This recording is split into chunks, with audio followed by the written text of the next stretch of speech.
Hi guys, আজি জৰা চাবা আহিয়ে আজি প্ৰথমতে এটা মাছ আনলো, বিৰাট ডাঙৰ মাছ। এই মই জঙাৰ মাৰি ৰাখি থৈ দিছোঁ।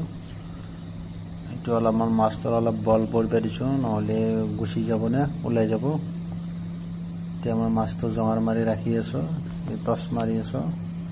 তাক এতিয়া লাহে লাহে বৰিত তোলাৰ কাৰণে চেষ্টা কৰিম। এই চাওঁ যাব খোজে আকৌ।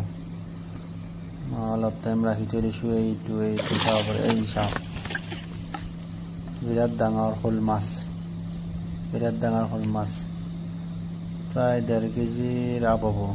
এতিয়া মাছটো মই ঘৰত নিয়াৰ ব্যৱস্থা কৰিব লাগিল। ইয়াক মই আনি নিম। এয়া মাছটো লৈ আহিলে চাব পাৰে। চোতালত থৈছোঁ, ইফালে জঙাৰৰ হাতী সোমাইছে। 1.5 কেজিৰ আপ হ'ব, 1.5 কেজিৰ কম নহয়। আৰু লাষ্টত মই মাছটোৰ কেইটামান ফটো লৈ লওঁ, স্ক্ৰীনশ্বট মাৰি কেনে চাওক। এয়া ফটো মাৰিলোঁ।